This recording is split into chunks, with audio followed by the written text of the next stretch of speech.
retrouve maintenant notre sérieux avec la revue de presse internationale. Présentation Axel May. Bonjour Axel. Bonjour. Après l'émotion, voici le temps de l'analyse et des réactions. La presse anglophone revient bien sûr largement encore ce matin sur la mort du petit Aylan. Aylan, ce petit Syrien de 3 ans, mort noyé alors qu'il avait fui avec sa famille la ville kurde de Kobané.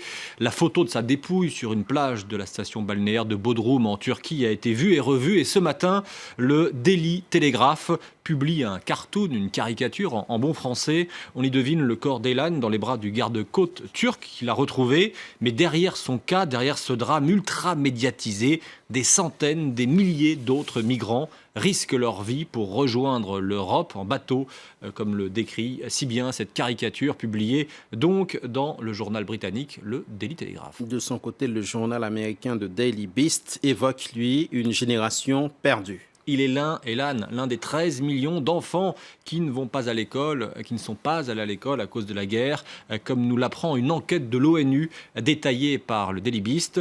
Le journal explique qu'Aylan est peut-être devenu un visage, un prénom connu, mais que d'innombrables autres enfants meurent dans l'indifférence générale. Le tabloïd anglais The Sun publie pour sa part la photo tout sourire d'Aylan avant le drame et s'interroge comment aider les enfants de réfugiés. Cette question, le Sun n'est pas le seul à se la poser. The Independent se la pose aussi, tandis que le gouvernement à Downing Street tergiverse. Les Britanniques se précipitent pour offrir une aide concrète, explique le quotidien. Cela va de sommes d'argent données, offertes à des chambres prêtées, partagées avec des réfugiés. En une, le journal, plutôt classé à gauche, lance ce message au Premier ministre conservateur, David Cameron.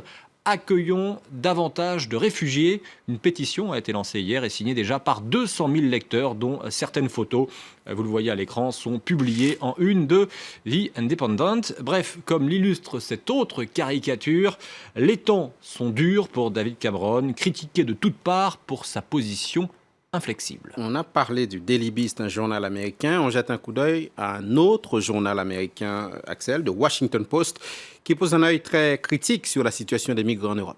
Oui, dans son édito, The Post estime que l'Europe répond au désespoir des migrants par le racisme et par des fils barbelés, citant le cas de la Hongrie et de son Premier ministre Viktor Orban, qui juge que l'afflux des réfugiés en Europe, musulmans pour leur majorité, constitue une menace pour l'identité chrétienne du vieux continent. Je citais Viktor Orban.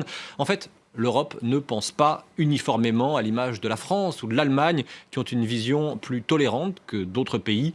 Cette crise divise l'Europe, écrit The Wall Street Journal. Le quotidien évoque aussi ces Syriens prêts à tout pour rejoindre la terre promise. Certains décident ainsi de rejoindre la Norvège via la Russie, allant jusqu'à dépasser le cercle arctique, comme le montre ce schéma publié dans le Wall Street Journal. Et ensuite, ils redescendent vers la Norvège. Un long trajet pour espérer trouver de meilleures conditions de vie. Et on referme ce chapitre consacré aux migrants par ce dessin publié dans la presse marocaine. Il répond à cette question. Que pensent les pays arabes de la situation de ces migrants qui fuient notamment la Syrie ?